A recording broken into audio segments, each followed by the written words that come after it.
आनंदी मालिकेच्या आजच्या 6 एप्रिलच्या भागात आपण पाहूयात की आबांनी आता काळजावर दगड ठेवून त्यांची शकुंतला म्हणजेच कम्प्युटर विकायला काढलेलं असतं. त्या कम्प्युटरला कवटाळून आबा इतके रडत असतात कारण आजपर्यंत त्यांनी त्याला जीवाच्या पलीकडे जपलं होतं. आता गावातला एक मुलगा येतो आणि आबांना सांगतो की ते खंडू आलाय.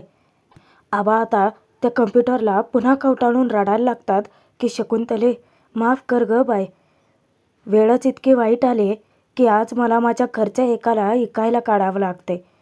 त्यावर तो गावातला मुलगा समजावतो की आबा नका की काळजी करू तुम्ही, अहो आधी व्यवहाराचं काय ते बघून घेऊ, आपण नवीन आणूयात की दुसरं. आणि तो पटकन कम्प्युटर उचलून बाहेर घेऊन जातो. आबाही जातात. आता ज्याच्यासोबत व्यवहार ठरलेला असतो तो खंडू त्या कम्प्युटरचे पैसे आबांच्या हाती सोपवतो. मोजून घ्या. आबा आता पैसे मोजत असतानाच आनंदी रडतच आलेली असते. आरती आरची दोघेही तिला समजावत असतात, पण आनंदी इतके मोठ्याने रडत आलेली असते की आजूबाजूचे लोकही तिथे गोळा होतात. आनंदी घरात येऊन आता ओरडते की आबा का तुम्ही लपवलं हे सगळं माझ्यापासून. तेव्हा आबा म्हणतात की बाय, आपण कम्प्युटर आणणारच आहोत दुसरं, जुनं झालं होतं म्हणून निकाल काढले. आनंदी म्हणते की कसं, पैसे कुठून आणणार आहात. आबा काही लपवू नका, आता सगळं कळलंय मला, तुमची नोकरी गेली हेच कळलंय मला आबा. मालक साहेबांनी माझं कौतुक केलं असं खोटं सांगून एकट्याने दुःख सोसलं होय. आम्ही फाईल द्यायला मालक साहेबांच्या घरात काय गेलो तिथूनच सुरू झालं ना हे सगळं. तेव्हा आबा आनंदीची समजूत घालतात की अगं बाय, तुला या सगळ्याचा त्रास होईल म्हणूनच तर नाही सांगितलं. अगं तू पास होऊन आम्हाला इतका मोठा आनंद दिला, गोडाचा पेढा भरवला, तुला त्यावेळी दुःख कसं देणार होतो मी. आज नियतीने माझ्यावरती अशी वेळ आणली की तुझ्या आईची शेवटची आठवणसुद्धा मला विकायला काढावी लागली. आणि आबांचा धीर चुकतो, ते तिथेच रडायला लागतात. तेव्हा त्यांच्या तिन्ही नाती त्यांना कवटाळतात, त्यांना मिठी मारतात आणि त्याही रडत असतात. आता अख्खा गाव, आजूबाजूचे लोक तिथे जमलेले असतात. त्यांनाही या परिवारासाठी इतकं वाईट वाटत असतं. आनंदी सतत स्वतःला दुष्ण देत राहते, कोसत राहते की आबा सगळी चुकी माझी आहे. तेव्हा आरती सांगते की नाही आबा, चुकी दिदीची नाही आहे, चुकी तर खरं माझीच आहे. ती नगच म्हणत होती हवेलीत यायला, पण म्याच हट्ट धरला. तेव्हा आबा काळजावर दगड ठेवून म्हणतात की चुकी कोणाची हे आता बघत बसण्यात काहीच अर्थ राहिला नाही आहे. अख्खा महिना असा कसा काढायचा ह्यो लय प्रश्न मोठा आहे. आता त्यांच्या नाती म्हणजेच आनंदी आरती आरची तिघेही आबांना असं खचलेलं नाही बघू शकत. त्यावर आरती मार्ग काढते की आबा नगाना इतकं वाईट वाटून घेऊ. आता कुटुंबातल्या प्रत्येकानं आपापला भार उचलायला हवा आहे का नाही. आणि ती एक म्हणत हात पुढे करते, आनंदी 2 म्हणून तिच्या हातावर हात टेकते. आता आरचीही 3 म्हणून हातात हात देते. आणि तेव्हाच त्यांना अपेक्षा असते आबांची, आणि इतक्यात आबासुद्धा त्यांच्या हातात हात टेकतात. तेव्हा त्या तिघे मोठ्याने म्हणतात 1 2 3 4, आबा जाधवाच्या नाती हुशार. आता आजूबाजूचे सगळे जे असतात ना ते इतके खुश होतात या तिघींवरती, म्हणजे इतका वाईट प्रसंग आला तरीसुद्धा खचलेल्या आबांना पाठबळ या मुलींनी दिलं, त्यांना पुन्हा उभं केलं. आता खंडू विचारतो की पिंट्या, ते कम्प्युटर घेऊन जाऊ का मग. तेव्हा पिंट्या म्हणतो की खंडूदा, अव्यवहार झाला आहे तुमच्यासोबत, घेऊन जाते कम्प्युटर. आनंदी म्हणते की 1 मिनिट थांबा. आनंदी आरती आरची तिघी एकत्रित येतात. आनंदी त्या कम्प्युटरवरून प्रेमाने हात फिरवत सांगते, शकू, तू माझ्या आईची शेवटची आठवण होतीस ग, तू माझी खूप जवळची होतीस. तेव्हा आरची पण म्हणते की तू तर माझी लई लाडकी होतीस, तू माझ्या बहिणीसारखी होतीस. या घरात सगळ्यात लाडकी मी आहे बरं, पण माझी लाडकी तू आहेस. आरतीसुद्धा त्यावरून प्रेमाने हात फिरवत सांगते की शकू, आम्हाला लई सांभाळून घेतलं ता तू, आता या नवीन मालकाला बी त्रास देऊ नकोस. तेव्हा खंडूच्या डोळ्यातसुद्धा अश्रू दाटून येतात. साधीशी वस्तू आहे ती, पण किती जीव लागला आहे त्यांचा, किती जीव अडकला आहे तिच्यात. आता तो त्यांना म्हणतो की ठीक आहे मी निघतो. आता खंडू तर गाडीवर बसून आता ते कम्प्युटर घेऊन जातो, निघून जातो तिथून. त्यानंतर आबा पुन्हा एकदा हंबरडं फोडतात की राखणदारा घे बाबा आता सावरून. ते इतके कोलमडून गेलेले असतात. पिंट्या त्यांना सावरतो. आता आबा आनंदीकडे येतात. पैसे तिच्या हातात टेकतात. आनंदी, हे पैसे माझ्या कोटाच्या खिशात ठेवशील? तेव्हा आनंदी पावलं मोजत घराकडे वळते. आता पिंट्या आजूबाजूच्या लोकांना सांगतो की काय बघत बसलात हे सगळं, चला आता घरी. सगळेच जण तेथून निघून जातात. आनंदी आबांच्या कोटापर्यंत पोहोचते, पण अचानक ती थांबते. त्या नोटांचा वास घेते. नोटांना अत्तरांचा वास. ते अचंबित होऊन जाते, पण ते पैसे ती आबांच्या खिशात टेकते. आता आनंदीलाच इतकं टेन्शन आलेलं असतं. तिला कोणत्याही परिस्थितीत आबांचा भार हलका करायचा असतो. त्यानंतर दुसऱ्या दिवशी युगंधरच्या हाती असते आनंदीने दिलेली फाईल. तो सगळा हिशोब तपासतो. अरे, इंटरनल आणि एक्सटर्नल सगळाच हिशोब अगदी क्लिअर कट मांडलाय की हो. कुणाचं काम आहे? त्यावर आता शिर्के कौतुकाने सांगतो की अजून कुणाचं व साहेब, आपल्या आबा जाधवांचं. नाही म्हणजे रिटायर व्हायला आला माणूस, पण हातात खालचे आकडे मात्र चुकले नाहीत कधी. त्याच्या हाताखालचे आकडे त्याच्या नाचतात इशाऱ्यावर जवळजवळ. लई म्हणजे लई काटेकोर माणूस आहे हो. शिर्के मनापासून रिक्वेस्ट करतो की मालक साहेब, आपण आबा जाधवांना एक सेकंड चान्स द्यायचा का? मालक म्हणजे तो युगंधर इतका डोळे वटारून पाहतो ना त्याच्याकडे. इकडे आता आनंदीच्या घरी मात्र सगळा नुसता गोंधळच उठलेला असतो. कारण आनंदी आरतीकडे हट्ट धरून बसते की मला तयार कर ग, मला इंटरव्ह्यूला जायला उशीर होतोय तायडे. आरती वैतागते की अगं थांब की, माझी कामं तर होऊ देत. आता तुला करते मी तयार, लगीन झाल्यावर काय करशील पुन्हा? त्यावर आरती तिला टोमणे मारते की तिचा नवरा तयार करेल ना. आता तिकडून आरतीचं लक्ष जातं. ती ओरडते, आरचे कैऱ्या खाऊ नकोस हा, नाही तर चांगलं थोपटून काढील मी तुला. आता आरती पटकन एक स्टूल घेऊन येते. आनंदीला सांगते की चल बस इथे. तेव्हा आनंदी म्हणते की तायडे, तयार काय ग, मला स्वतःला तयार होता येतं, पण तू तयार केलं ना की त्यात आईची माया जाणवते. तेव्हा आरतीही समोर येऊन बसते. दिदे, आता तू मला तयार करा. आरतीच्या समोर असते आनंदी, आनंदीच्या समोर असते अर्ची. तिघेही तयार करत असतात. पण आता अर्ची विचारते की आता आरती ताईला तयार कोण करेल? लगेच आबा म्हणतात की पोरीनो, काय मला येत नाही काय? लहानपणापासून मीच शिकवलं ना सगळं. आरची पटकन उठते आणि आबांना कांगवा देते. आता आबा आरतीची वेणी घालतात. आरती आनंदीची आणि आनंदी आरतीची. चुकून आबांकडनं आरतीचे केस असे खेचले जातात. त्या दोघे ओढ बसते. त्या चिडतात. आरती ओरडते आनंदीला, तिथे.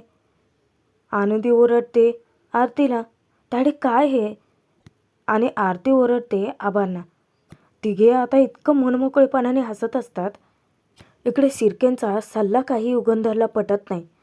तो पुन्हा एकदा निक्षून सांगतो की नियमांच्या चौकटीत बसणारा माणूस आपला. पोहोचलं?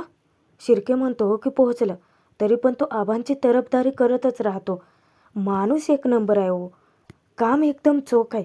पैशांची अफरातफर नाही, कामात चालढकलपणा नाही, काम बी एकदम चोख करतोय हो.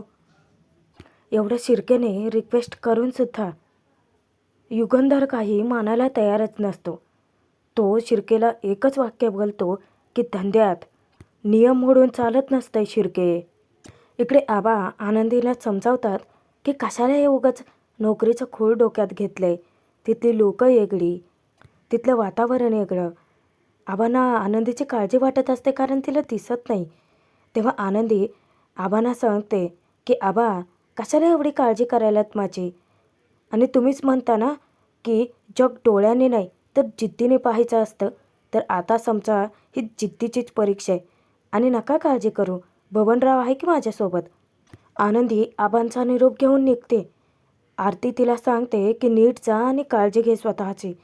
जाण्यापूर्वी आनंदी आधी तर तुळशीला नमस्कार करते. इकडे युगंधर शिर्केला ती फाईल चोख आणि नीट वाचायला सांगतो. वाघाची नजर आणि काळाची पावलं ज्याने वेळीच ओळखली तोच मैदान मारतो. त्यावर शिर्के गालातच हसतो. मला माहिती होतं की शालाका डाव टाकणार म्हणजे टाकणारच.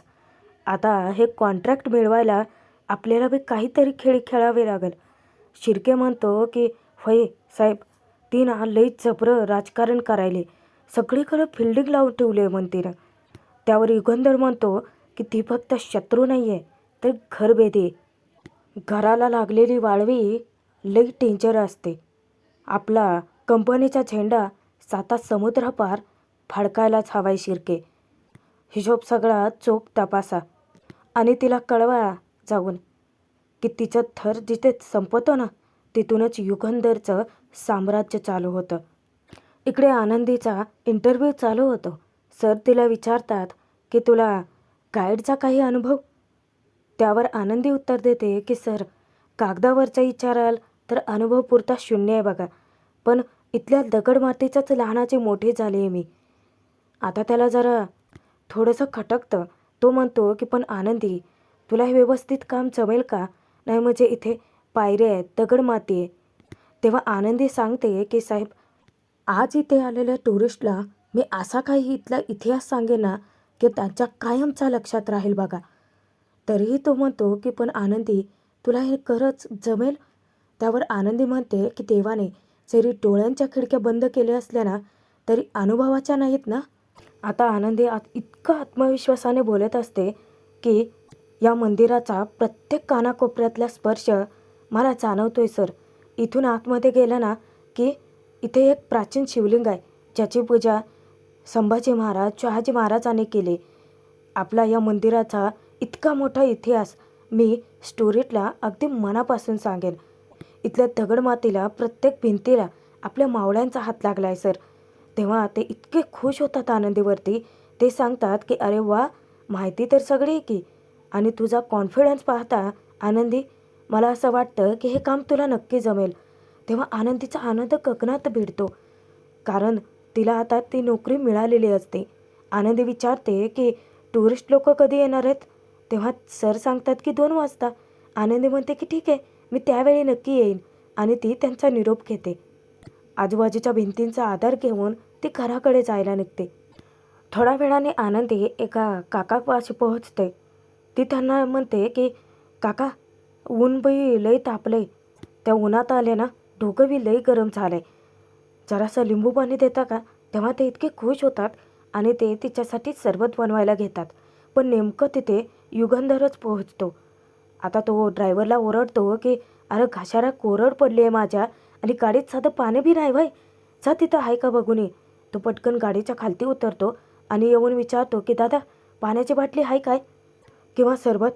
तेव्हा ते सांगतात की नाही, पाण्याच्या बाटल्या तर मागाच संपल्या ती आणि सरबताचा शेवटचा ग्लास होता तो बी आनंदीला दिलाय. तेव्हा तो सांगतो की अहो मालक साहेबांचे तहान लागली होती. तेव्हा आनंदी म्हणते की दादा, हा ग्लास तुम्ही मालक साहेबांनी द्या, तसं बी मी पेलेलंच नाही आहे. तेव्हा तो पटकन ग्लास घेतो आणि युगंधरला नेऊन देतो. युगंधर एका घोटात तो अख्खा सरबत पिऊन टाकतो. आता कुठे त्याचं मन शांत होतं. तेव्हा इकडे काका आनंदीला म्हणतात की आनंदी, अगं तुला बी तहान लागली होतीच की. तेव्हा आनंदी मोठ्या मनाची ती सांगते की असू द्या तो काका, तो सगळ्यांचा आपल्याचा पोशिंदा आहे, इतक्या सगळ्या लोकांची पोटं तो भरतो, त्याचा घसा कसा कोरडा राहू द्यायचा ना. आता युगंधर आपले खिसे चेक करतो पण त्याला पैसेच भेटत नसतात आणि त्याचा मग लक्षात येतं की बहुतेक पॉकेट तो घरीच विसरून आला वाटतं. आता तो ड्रायव्हरला विचारतो की तुझ्याकडं आहेत का पैसे? तेव्हा तो सांगतो की नाही मालक साहेब. आता युगंधरला कळत नसतं काय करावं. तो त्या सरबतवाल्याला बोलवून घेतो आणि तो विचारतो की तुमच्याकडे ऑनलाईन पेमेंट होऊ शकतं का? तेव्हा तो म्हणतो की साहेब, ते ऑनलाईन बिल नाही, आमच्याकडे काय नसतं. आता युगंधरला कळत नसतं की पैसे कसे द्यावेत. तो गाडीमध्ये इकडे तिकडे कुठे थोडे पैसे ठेवलेत का ते चेक करत असतो. इतक्यात आनंदी त्या दादांना हाक मारते. तेव्हा ते दादा धावत आनंदीकडे जातात आणि आनंदी सरबताचे पैसे देते. समोर युगंधरचं लक्ष जातं आणि आनंदीने आपले पैसे दिलेत त्याला जास्तीचाच राग येतो. तो गाडीच्या खाली पटकन उतरतो. त्याला खिशात 1000 रुपये सापडतात. तो 1000 रुपये आणून डायरेक्ट टेकतो ते आनंदीच्या हातात आणि तिला ठणकावून सांगतो, युगंधर निंबाळकर कधी कुणाचे शब्द आणि उपकार ठेवत नसतो. इतक्यातच एक बाई तिथे येते आणि ती युगंधरच्या हातापाया पडायला लागते. त्याला विनवण्या करते की मालक साहेब, 2 दिवस झालं काहीच खाल्लं नाही व पोटाला बी लई भूक लागली आहे, काहीतरी असेल तर द्या की खायला. आता युगंधरने होते तेवढे पैसे तर आनंदीला दिले. मग काय, आनंदी दिलदार मनाची. ती त्या बाईच्या हाती पैसे टेकत सांगते की ताई, हे घ्या पैसे. आज मालक साहेबाचं लई मोठं मन झालंय, त्यांनी तुमच्या खाण्यासाठी हे पैसे दिलेत. तेव्हा ती आनंदीचे सुद्धा पाय धरते आणि आनंदीसोबत युगंधरचं कौतुक करून निघून जाते. आनंदी हसून युगंधरला सांगते की मालक साहेब, आज उपकार करण्याचा दिवस तुमचा नाही तर माझा आहे. आज श्रीमंतीला गरिबी पुरून उरली आहे बघा. त्यावर युगंधर म्हणतो की दिवस तुझा असेल खरा, पण हिशोब हा मी व्याजासकट लवकरच परत करेन. कारण हा युगंधर निंबाळकर कधीच कुणाचं देणं ठेवत नाही आणि तो तडकाफडकी तसाच गाडीत बसून निघून जातो. पण आनंदीला इतका आनंद झालेला असतो, मनातच ती म्हणते की मालक साहेब, यात मध्ये उपकाराची कसलीच परतफेड नाही आहे, तर ही माणुसकी. तुम्ही रागावलात आमच्यावरती हे बी खरं आहे, पण लवकरच तुमचा राग आमच्यावरचा निवळेल. आनंदी खरं तर युगंधरला मदत करूनच खूप खुश असते. आणि प्रेक्षकांनो, भाग इथेच संपतोय. भाग कसा वाटला कमेंट करून जरूर कळवा. बघूयात पुढील भागात. आनंदी घरी येऊन आनंदाची बातमी देते की मी टुरिस्ट गाईड म्हणून सिलेक्ट झाले. पण आबांना प्रश्न उरतो की तिला तर दिसत नाही, मग ती दृश्य दाखवेल तरी कशी. आनंदी इतकं छान गाईड करते त्या टुरिस्ट लोकांना, पण अचानकच तिच्या पायाला काहीतरी लागतं आणि मग ती थबकते. ती गोंधळून जाते की मी बरोबर तर दिशेला आली आहे ना. आता ते जे टुरिस्ट आलेले असतात ते नुसतं आनंदीच्या कडेने भुनभुन करत राहतात की तू अगदी योग्य ठिकाणी आणलेत ना, कुठे घेऊन आले आहेत, अगं बोल, सांग काहीतरी माहिती आम्हाला. आता शलाकाचा माणूस जो आहे तो युगंधरच्या कंपनीत कामाला असतो. तो मुद्दामच आता एक चूक दाखवतो. शिर्केला तो जाब विचारतो की काय आहे हे सगळं. युगंधर पोहोचतो. त्याला म्हणतो की हे अन्न नाही, विष आहे, विष. आता जे अन्न त्याने विष म्हणून लाथाडलं ना, तेच अन्न युगंधर स्वतः खातो आणि त्याला सडेतोड उत्तर देतो की हे काय फक्त अन्न नाही आहे, तर युगंधर निंबाळकरच्या कंपनीचा दर्जा आहे, दर्जा. पोहोचलं. आता त्याचे दात खिळीच बसते. प्रेक्षकांनो, आनंदी नव्या मालिकेचे एपिसोड्स पाहायला सबस्क्राईब जरूर करून